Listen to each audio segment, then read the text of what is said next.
I want to share my story that happened when we went on a honeymoon.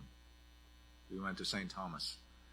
Um, it was a nice place. We had a little private beach, and we had a good time. And there was this French dude, at this beach, and he was renting out boats, you know, and he totally convinced me to rent a boat and go for a ride. I've never been on a boat. I don't know how to even swim. I've never driven a boat before in my life. It was like a speedboat. And he's like, nah, no problem, man. Anybody can do it. My 6-year-old gets on it and he's driving around. No problem. So I was encouraged to actually get on it. And, it was a two-seater, and I drove around the little bay. And after about, 10, 15 minutes, I got very confident. And I said, yeah, I got this, no problem. And I see that there was this like rock island, island made of rocks, further down, and I see it, and I'm like, all right, let's go. We're going to make a trip down there. And part of the reason I wanted to do it was not to actually go to it's just a rock, but because the sea was free and clear, I just wanted to go full speed, which I did. So I cranked up the speed, and the boat was kind of like, it kind of like bounces off the wave when you do that. But I think I must have been driving. It felt like a long time. I don't know. It could have been 10, 15, 20 minutes. But the island wasn't getting any closer. Like, I'm driving, and it's like I'm going towards it, but it's going back. And I'm like, wait a minute, something's not right.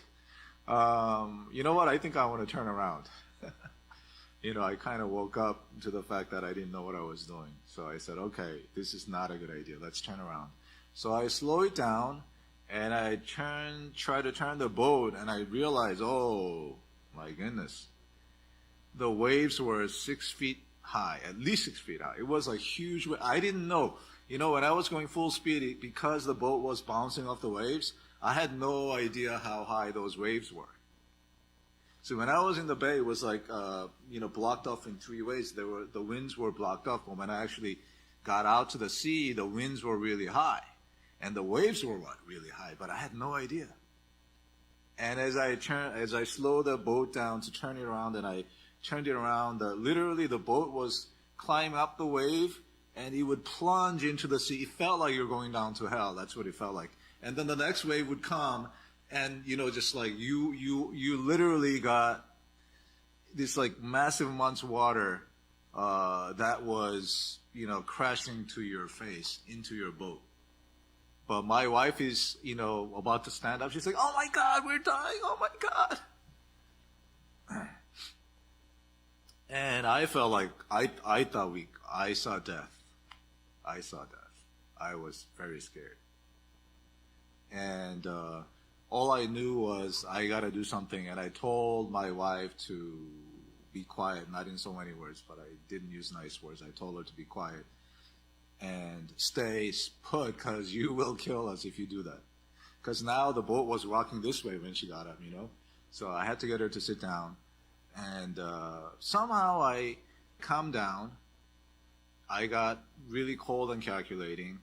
And I realized, wait a minute, like if I just speed up, because I remembered I was bouncing off the waves, I don't have the balls to, go full speed and bounce off like that. But what if I cranked up the speed as the next wave was coming and just jump over to the next wave and keep doing that? And the idea came to me, and I kept doing that. So I would slow down because I was afraid to go full speed. But as I was climbing over the wave, I would crank up the speed and jump over to the next wave, slow down, crank up. I kept doing that. And I don't know how long I had to do that. It felt like hours until we finally got to a safe place. And I am ashamed to admit that I did not pray the whole time. I had no idea, that was the last thing. God was the last thing on my mind at the time. And my wife didn't ask me to pray either. She was yelling and going crazy, and I had to tell her to be quiet. And after we came back, though, after we made it back to shore, I was really proud of myself. I said, wow, that was pretty good, you know. Like, I thought I was going to die, but, you know, I handled the situation really well. And I thought it was kind of funny the way my wife behaved. So every once in a while, like a party setting, I would bring up this story, and it would be really funny. I would make fun of, what happened, and, I would talk about this story in jesting and whatnot. But, after a while, after years, you forget about this, and I forgot about this story too. The reason I'm sharing this story with you is because of this.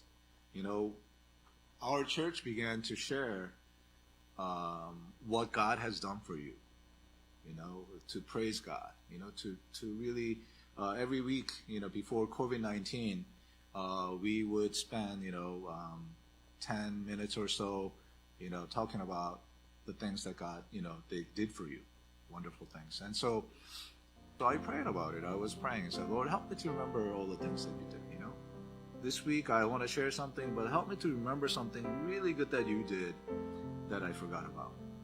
And as soon as I prayed that prayer, this was the story that came to my mind. And I was actually shocked. You know why? Because I never, really prayed or anything. I never saw this story as God's grace in my life. I never really made that connection. For me, I was just running around telling this story like, oh, I did great. That was a bad situation I got out of. I was totally humbled, and I realized, my goodness, Lord, you saved my butt. I didn't even pray.